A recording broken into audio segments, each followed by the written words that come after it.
Hello दोस्तों, मैं सरला Yadav SY Hindi platform पर एक बार फिर से आप सभी का हार्दिक अभिनंदन करती हूं। और आज मैं आप सबके सामने लेकर आई हूं 2022 का लेवल 2 का previous year question paper. Solution के साथ हम इस पेपर को सॉल्व करेंगे, देखते जाएंगे बारी बारी सभी प्रश्नों को। और ये TGT कॉमन पार्ट हिंदी का सबसे पहले जो 15 क्वेश्चन आते हैं, 15% आपके पेपर में आते हैं, ये मैं सबसे पहले करवाऊंगी। और कॉमन पार्ट वाली हिंदी के भी जो कि आपकी TGT लेवल के हैं, यानी कि लेवल 2 के हैं, 15 प्रश्न इस वीडियो में हम सॉल्व करेंगे। उसके बाद मैं 60 प्रश्न भी करवाऊंगी TGT का ही, क्योंकि बच्चों के कमेंट्स आ रहे थे कि मैम 60 नंबर वाले जो प्रीवियस ईयर के क्वेश्चन पेपर हैं, प्लीज़ वो 60 क्वेश्चन आप सोल्व करवा दीजिए। तो मैं 2022 का क्वेश्चन पेपर लेकर आई हूँ सबसे पहले, जो पिछले साल हुआ था। और पुराने पेपरों को, ये तो मैं मेरी अपनी स्ट्रेटजी का मैं पहला पार्ट मानती हूँ कि पुराने पेपर ज़रूर देखिएगा, उनको ज़रूर सोल्व कीजिएगा, उनसे काफ़ी मदद मिलती है। और उससे हमें ये भी पता चल जाता है कि हमें सिलेबस में कहाँ कहाँ और किधर किधर झांकना है, किस किस टॉपिक से संबंधित प्रश्न आते हैं, कौन सा टॉपिक हमें करना है, कौन सा नहीं करना। तो काफ़ी कुछ आइडिया इससे मिल जाता है, प्रश्नों के लेवल का भी पता चल जाता है कि किस प्रकार के प्रश्न पूछे जाते हैं। तो ये TGT का है कॉमन पार्ट का। तो कॉमन पार्ट TGT हो चाहे PGT हो, इससे कोई फर्क नहीं पड़ता, थोड़े से प्रश्नों का लेवल लेवल जो है, आपका स्तर जो है वही परिवर्तित होता है, बाकी सेम ही रहते हैं, कोई खास फर्क नहीं पड़ने वाला होता है इनमें। तो पहले कॉमन पार्ट का हम कर लेते हैं। किस विकल्प में, ये TGT का है, किस, पहला ही प्रश्न देखते हैं। आप जब आप पेपर देने जाएंगे, कोई भी बच्चा, मान लो कोई नया बच्चा भी है, तो 150 प्रश्न आपके आएंगे टोटल। 150 में से जो प्रश्न संख्या 31 से आपके 45 तक जो मिलेंगे, वो कॉमन पार्ट हिंदी के 15 प्रश्न आपको मिलेंगे। और जो आपके सब्जेक्टिव के पेपर मिलेंगे, क्वेश्चन मिलेंगे, वो 90 या 91 से आपके शुरू हो जाएंगे। 91 से लेकर 150 तक के आपके सब्जेक्ट के पेपर आएंगे। स्पेशल जो सब्जेक्ट आपका है, उसी के 60 प्रश्न आएंगे। तो ये कॉमन पार्ट वाली हिंदी हम कर रहे हैं 31, प्रश्न नंबर 31 से 45 तक। तो इसमें हम देखते जाते हैं। सबसे पहला ही प्रश्न है, किस विकल्प में भाववाचक तद्धित प्रत्यय का प्रयोग हुआ है। किस विकल्प में भाववाचक, देखो तद्धित प्रत्यय, अब यहाँ पर ना प्रत्यय दो प्रकार के होते हैं। एक तो कृत प्रत्यय होता है, और दूसरा होता है तद्धित प्रत्यय। तो जो कृत प्रत्यय होता है, वो क्रिया के अंत में जुड़ता है। ठीक है, प्रत्यय तो आपको पता ही है कि अंत में जुड़ते हैं।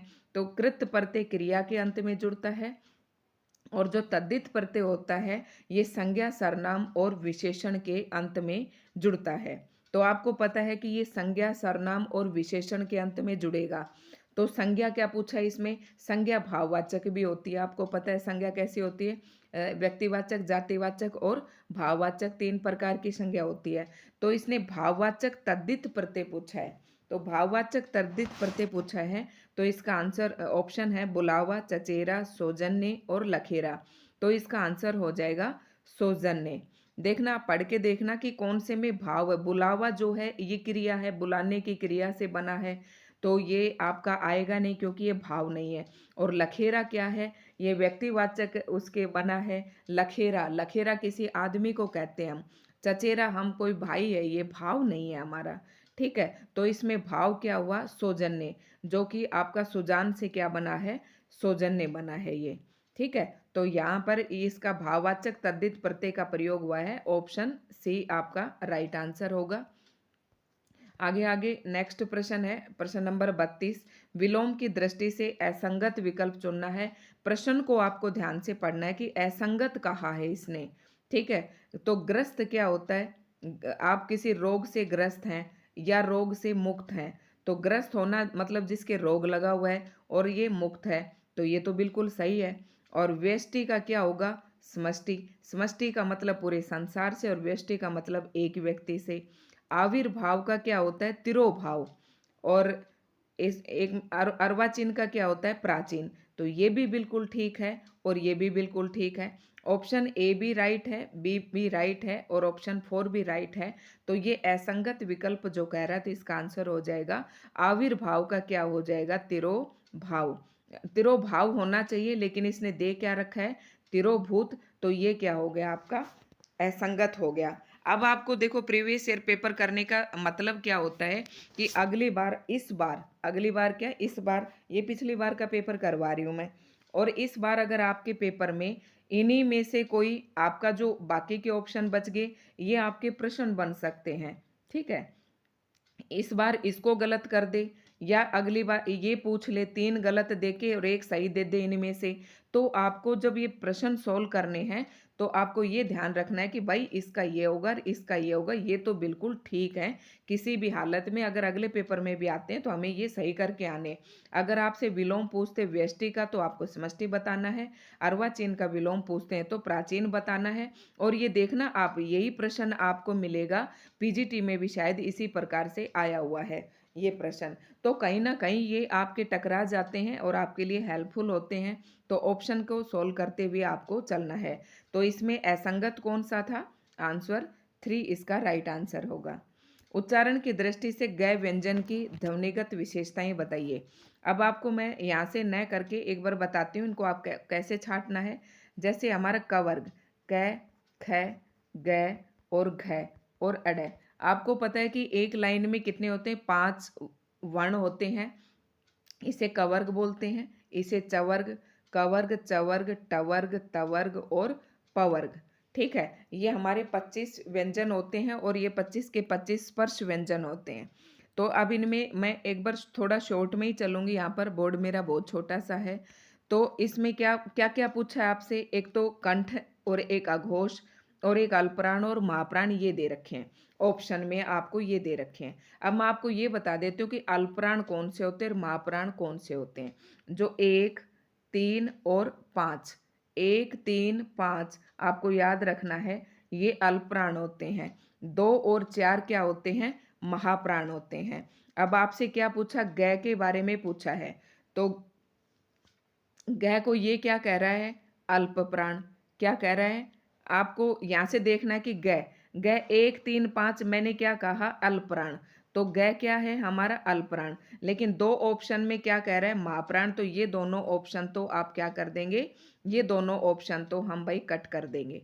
बचे ये दोनों अल्पप्राण। ठीक है, तो ये तो पता है 1, 3, 5 मैंने अल्पप्राण बताए हैं, 1, 3, 5 तो ग हमारा अल्पप्राण है, ये तो पता चल गया। अब आपको पता है इसका कंठ से उच्चारण होता है, पहली पंक्ति का। कवर्ग का कंठ से, कवर्ग फिर चवर्ग कंठ फिर तालु से। ठीक है, ये मुरकंठ कंठ तालु फिर ये मूर्धन्य से होता है। ठीक है, टैठ ड ढने हमारे मूर्धन्य से है, तैथ द धने ये दंतोष्ठ है, और प ये आपके ओष्ठ से आपका होता है, तय का द से दंत से होता है उच्चारण। मतलब कंठ, तालु, मूर्धन्य, दंत और ये ओष्ठ से इनका उच्चारण होता है, हर एक वर्ग का, हर एक इसका वर्ण का, पांचों वर्ण का। आपसे ये आप शायद आप समझ गए होंगे। देखो क, ख, ग, ड ये 5 वर्ण दे रखे हैं, तो ये किससे होता है? इनका उच्चारण कंठ से होता है। तो ग का उच्चारण किससे है? कंठ से। भाई यहाँ भी दोनों कंठ ही दे रखे हैं। अब सघोष और अघोष की बात होगी। अब मैंने बताया था 1, 3, 5 अल्पप्राण है और एक और दो अल्पप्राण, एक और दो अघोष होते हैं। एक और दो क्या होते हैं? अघोष होते हैं। तो ग क्या हुआ हमारा? अघोष, मतलब ये सघोष हुआ। तो यहाँ आंसर ये आना चाहिए आपका, लेकिन आपके आंसर के में क्या दिया गया था? ऑप्शन 4 आपका राइट आंसर दिया गया था। लेकिन आपको इसके पीछे नहीं जाना है, इसका ये राइट आंसर है। बच्चों ने बाद में इस पे ऑब्जेक्शन भी लगाया था, और आप भी इसको एक बार अच्छे से देख लेना। तो आप कैसे याद रखोगे? 1, 3 क, ख भी है, ग, घ और अड।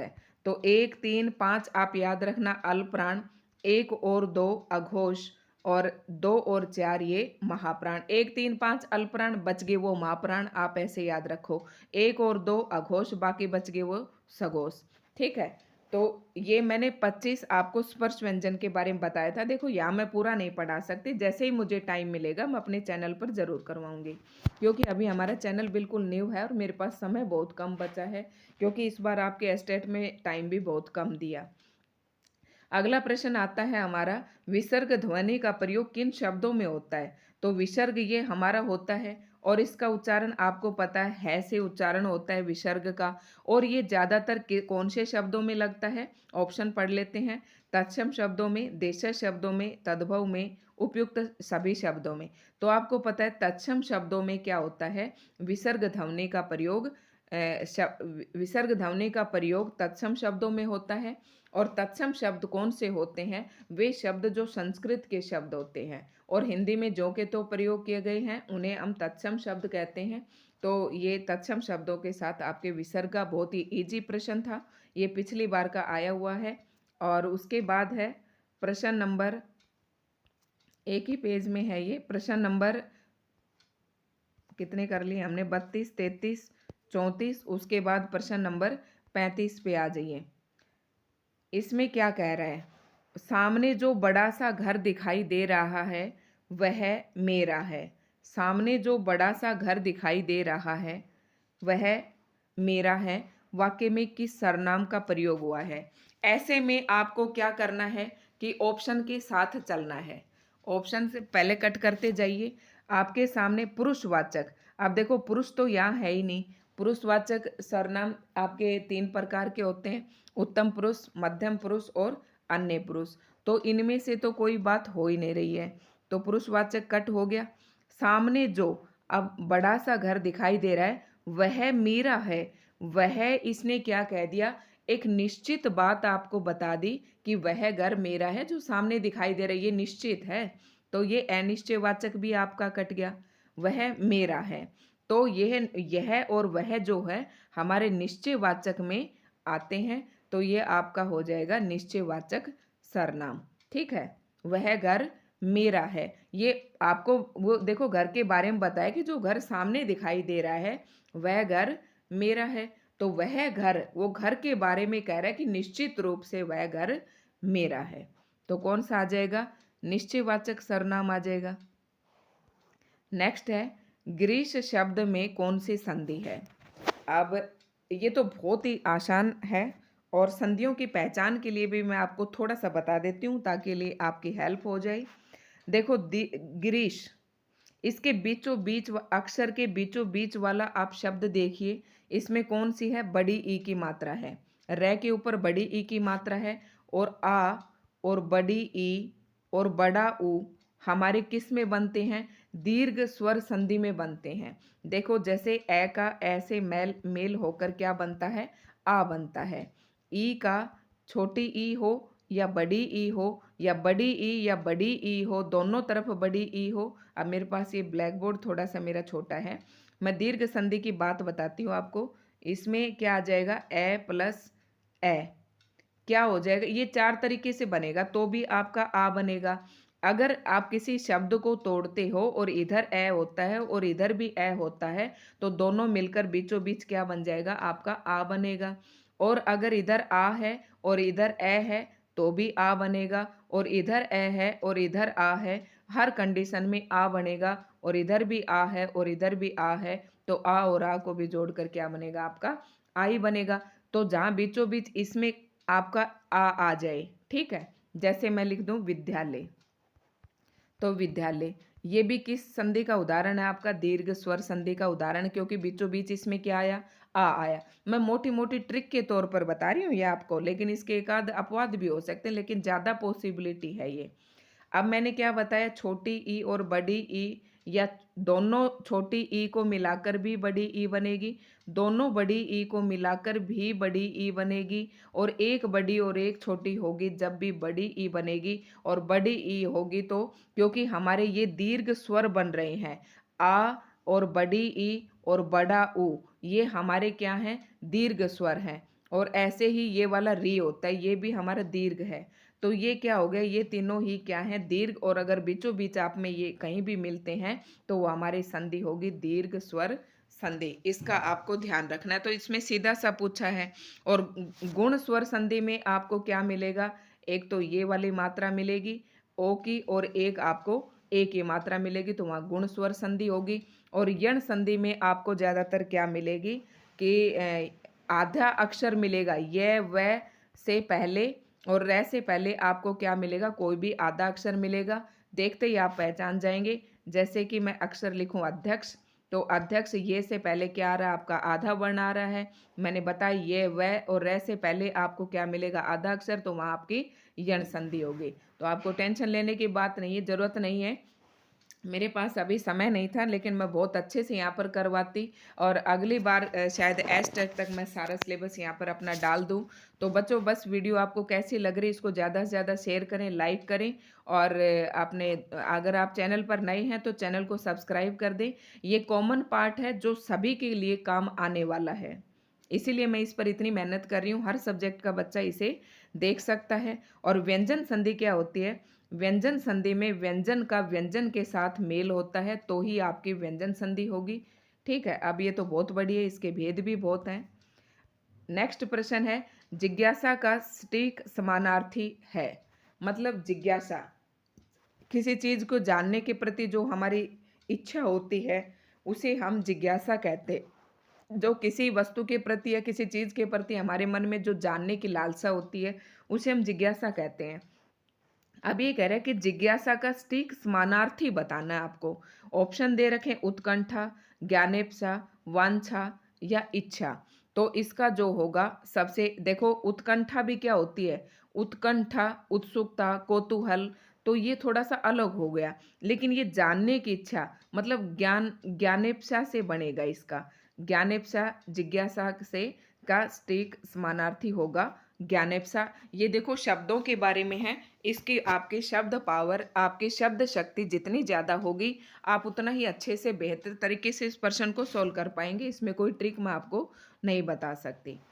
अब ये देखिए इम्पोर्टेंट प्रश्न है, और मैं ये कहती हूँ अगर भगवान चाहे तो एक प्रश्न आपका यहाँ से जरूर आएगा इस बार भी। और मैं बता देती हूँ आपको, जैसे ये सरसिज शब्द में कौन सा समास है, इस प्रकार के जरूर पेपर में पूछा जाता है। सबसे पहले तो आप नोट कर लीजिएगा, इस बार सरसिज पूछा है, हो सकता है अगली बार मनसिज पूछ ले, तो मनसिज। और मैं बताती जा रही हूँ, एक बार पीजीटी में ये पूछा था वाचस्पति, वाचस्पति नोट करते जाइए आप, और युधिष्ठिर, और ये युधिष्ठिर, युधिष्ठिर। और अगला शब्द है मृत्युंजय, मृत्युंजय आप नोट कर लेना, फिर मैं इसे मिटा दूंगी। मृत्युंजय, और फिर है खेचर। ये कुछ एक शब्द है जो आपको पेपर में रखे मिलेंगे।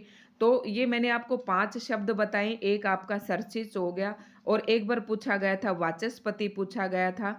तो ये ऐसे शब्द हैं जिनमें कौन सा समास होता है, अलूक तत्पुरुष समास होता है। तो आप नोट कर लो, ये 5 शब्द ऐसे हैं। इसके अलावा और भी एक आध ऐसे शब्द हैं, और ये क्या हैं, इनमें ये ना ज़्यादातर हमारे रूढ़ शब्द होते हैं, इनमें हमेशा ये अलूक तत्पुरुष ही आता है। मैं अपने ट्रिक के हिसाब से आपको बता रही हूँ, जैसे मैंने किया था।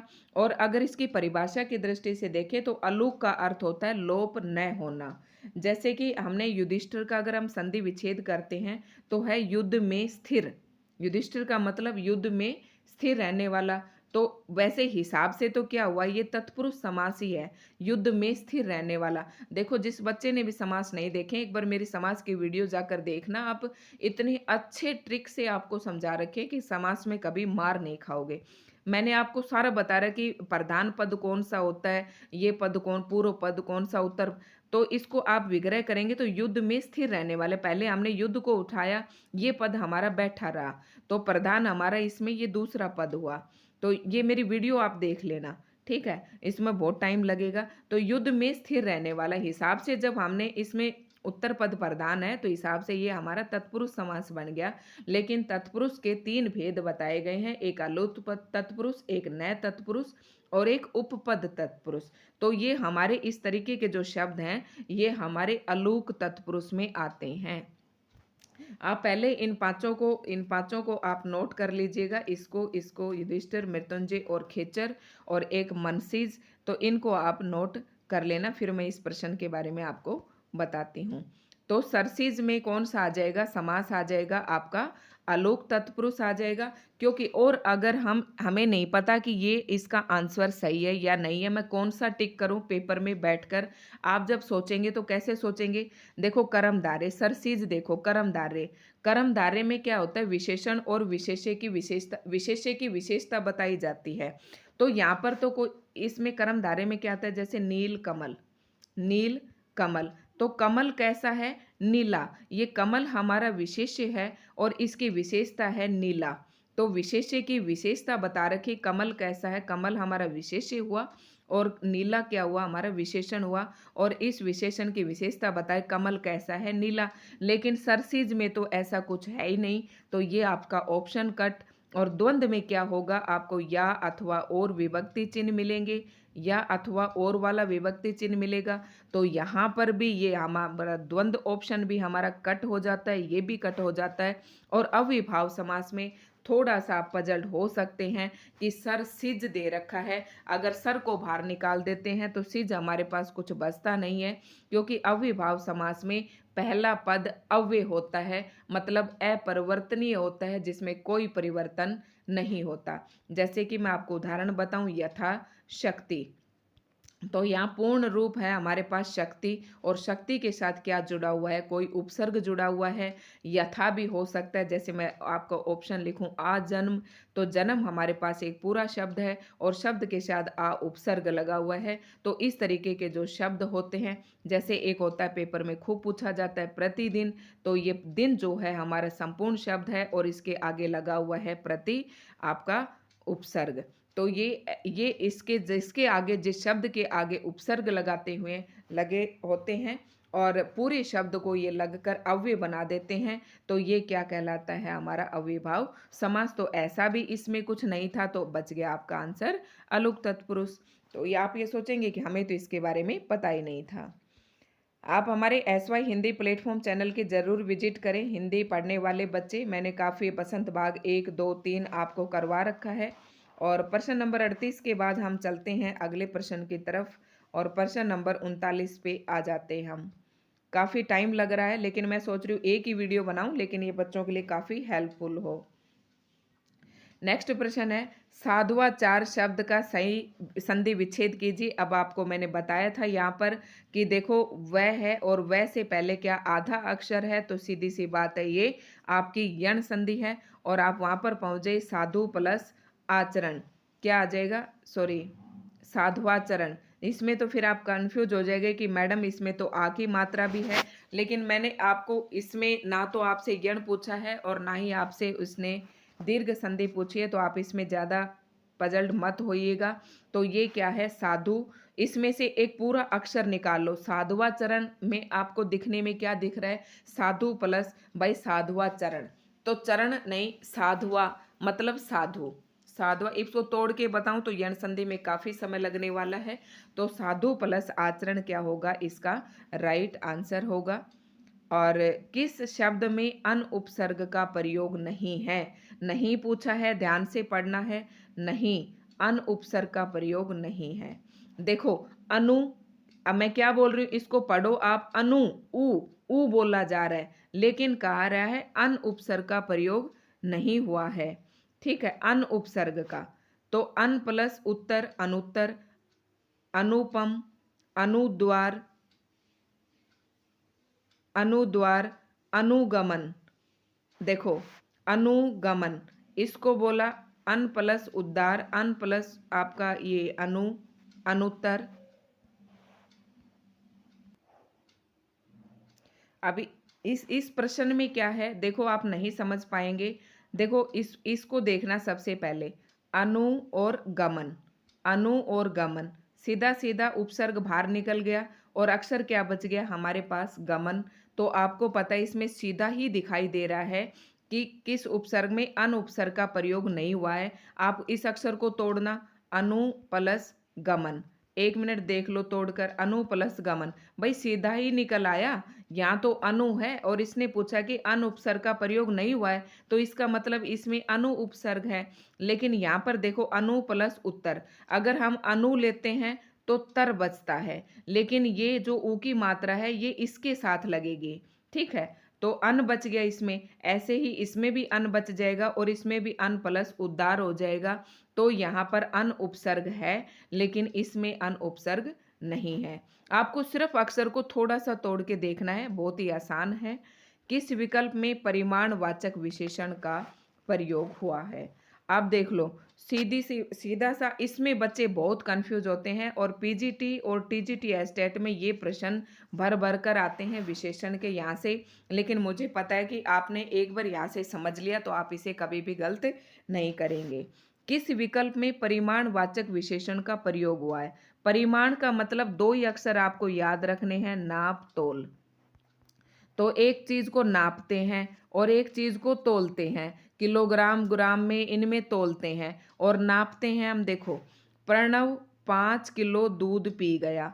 दूध का भी हम अरे तोल के डाल दे, नाप के डाल दे, 1 लीटर 2 लीटर कहते हैं ना, नाप के डाल दो।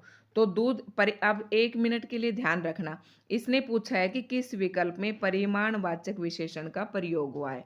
अब आपको ये याद रखना है कि परिमाण पूछा है ना, तो परिमाण जो होता है, परिणाम नहीं सॉरी परिमाण होता है। अब परिमाण जो होता है ये दो प्रकार का होता है, एक निश्चित परिमाण और एक निश्चित। तो लेकिन मैं आपके लिए बता रही हूँ, हो सकता है अगली बार ये ऐसे पूछ ले, एक निश्चित परिमाणवाचक और एक निश्चित परिमाणवाचक। अब आपको ये देखना कि नापतोल तो मिलेंगे ही मिलेंगे, लेकिन एक की संख्या निश्चित मिलेगी और एक की अनिश्चित मिलेगी। अब हिसाब से इसने कहा है, अब 1 मिनट सारे पढ़ लीजिएगा। प्रणव 5 केले खा गया, तो केले तो आपको पता है संख्यावाचक में आते हैं, तो परिमाण में आएंगे ही नहीं। प्रणव 5वीं कक्षा में पढ़ता है, कक्षा बताई है, ना कि कक्षा को नापते हैं ना ही कक्षा को तोलते हैं, तो ये ऑप्शन कट हो गया। ये केलों की संख्या की गिनती होती है, ठीक है।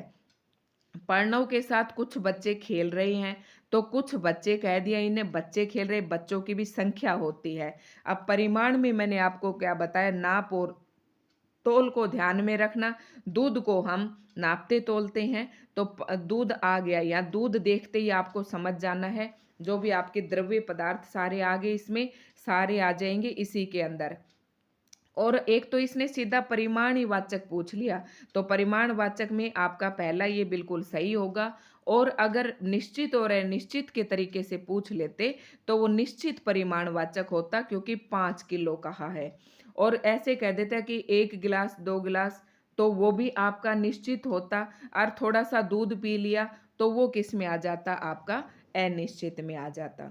इस तरीके से आपको ध्यान रखना है। सिर्फ नाप तोल के नाम, अरे नापते किसको हैं, तोलते किसको हैं, दो भी आपकी नाप तोल की चीजें आती हैं, वो सारी परिमाणवाचक के अंदर आ जाएंगी, ठीक है।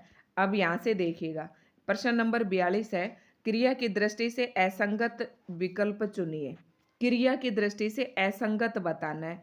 रमेश पत्र लिखवाता है, तो लिखवाता है, ध्यान से रखना, अगली बार इन्हीं में से एक ऑप्शन आपका प्रश्न बनकर आपके सामने आ जाएगा। चारों इंपॉर्टेंट चीजें हैं। तो दूसरे से हम कोई भी काम करवाते हैं तो वो प्रेरणार्थक क्रिया होती है। जय कि एक रमेश से पत्र लिखवाना, उसे भाई मोहन, किसी का भी नाम ले दो, उसे झाड़ू निकलवाना, मम्मी से रोटी बनवाना, ठीक है, तो किसी से भी करवाना। तो रमेश पत्र लिखवाता है मतलब किसी और से लिखवाता है, तो ये क्या हो गया, आपका प्रेरणार्थक क्रिया हो गई। बालक छत पर खड़ा है, बालक छत पर खड़ा है, कह रहा है कि देखो चुनना क्या है आपको, असंगत विकल्प चुनना है। पहले सारे ऑप्शन ढंग से पढ़ ले। रमेश पत्र लिखवाता है, प्रेरणार्थक क्रिया। बालक छत पर खड़ा है, अकर्मक क्रिया। अध्यापक बालक को हिंदी पढ़ा रहा है, द्विकर्मक क्रिया। प्रणीता जोर जोर से हंस रही है, सकर्मक क्रिया। अब एक बात देखना, इसने कहा कि असंगत, अब इसका असंगत होगा ये लास्ट वाला। क्यों होगा कि प्रणीता जोर जोर से हंस रही है, जो क्रिया खुद के ऊपर ही घटित हो रही है, खुद के ऊपर ही, खुद ही मैं चल रही हूँ, ठीक है, मैं रो रही हूँ, मैं हंस रही हूँ, ठीक है, तो मैं खुद के ऊपर जो घटित हो रहा है ना, देखो प्रणीता ही हंस रही है, तो यहाँ पर अकर्मक नहीं, यहाँ पर क्या आना था, सकर्मक नहीं, यहाँ पर क्या आना था, अकर्मक क्रिया आना था। जो क्रिया खुद के ऊपर घटित होती है वो हमारी अकर्मक क्रिया होती है, ठीक है। प्रणीता जोर जोर से हंस रही है, तो ये कह रहा है कि सकर्मक क्रिया, तो यही असंगत विकल्प है आपका, ठीक है। अब इनमें बताती हूँ आपको, रमेश पत्र लिखवाता है दूसरे से, तो प्रेरणार्थक क्रिया होगी। बालक छत पर खड़ा है, तो ये अकर्मक क्रिया है, ये बिल्कुल सही है। देखो ये बालक खुद ही खड़ा है, किसी दूसरे का कोई लेना देना नहीं है, बालक खुद के ऊपर ही खड़ा है, तो ये अकर्मक क्रिया है। अध्यापक बालकों को हिंदी पढ़ा रहा है, तो यहाँ पर भाई अध्यापक बालकों को पढ़ा रहा है और क्या पढ़ा रहा है, हिंदी पढ़ा रहा है, तो 2 कर्म हो गए यहाँ पर। ठीक है, अब ये प्रश्न था आपका, हो सकता है ये भी आपका आ जाए। और नेक्स्ट प्रश्न है प्रश्न नंबर 44। जानवी शब्द का पर्यायवाची है, तो ये तो आपको याद करने वाली बात है, आपको याद करनी पड़ेगी। तो जानवी किसका है, गंगा का पर्यायवाची होता है, और मंदाकिनी भी किसका है, गंगा का पर्यायवाची है। नेक्स्ट प्रश्न है, यह आपका मातम्य है, वाक्य में प्रयुक्त मातम्य शब्द में कौन सी संज्ञा है। तो महात्मा से क्या बना है, मातम्य बना है, तो ये भाववाचक है। देखो जातिवाचक तो है नहीं, मातम्य ना ही समूहवाचक है और ना ही व्यक्तिवाचक है, तो मातम्य क्या बन गया, ये भाववाचक संज्ञा है। नेक्स्ट प्रश्न है, वचन की दृष्टि से कौन सा युग्म सही है। अब ये मोस्ट इंपॉर्टेंट है, और ये लगभग जो ये और ये एक बार पेपर में जरूर पूछे जाते हैं। और ये कौन कौन से हैं, जैसे कि वचन की दृष्टि से कौन सा युग्म सही है। भाई नारी का क्या होगा, नारियों ही होगा। हस्ताक्षर का ना कभी हस्ताक्षर होता है, और ना ही दर्शन का दर्शनों होता है, और ना ही प्राण का प्राणों होता है। क्यों नहीं होता है, क्योंकि ये जो अक्षर हैं हमारे 1, 2 और 3, ये तीनों हमेशा ही बहुवचन में होते हैं। ये खुद ही बहुवचन है, हस्ताक्षर शब्द खुद बहुवचन है, प्राण भी खुद बहुवचन है, और दर्शन भी खुद बहुवचन है। और इसी के साथ मैं आपको बता देती हूँ, कई शब्द ऐसे हैं जो बहुवचन होते हैं। एक हस्ताक्षर आंसू, आंसू भी कई बार पूछ लेते हैं, तो ये भी बहुवचन में होता है। अक्षत है, होठ है, तो ये क्या होते हैं हमारे आंसू, प्राण, दर्शन, ये क्या होते हैं, सारे हमारे किस में होते हैं, बहुवचन में ही होते हैं। तो इनके कभी भी ओ की मात्रा लगाकर बहुवचन बनाने की कोशिश मत करना। और एक बात और याद रखना, आपके कहाँ पर काम आएंगी ये तीनों चीज़ें, जब आपको वर्तनी की दृष्टि से कौन सा वाक्य शुद्ध है, वहाँ पर आप देखना कि जो वाक्य आपको अशुद्ध दे रखा होगा उसमें दर्शन के दर्शनों लगा मिलेगा, प्राण के प्राणों लगा हुआ होगा।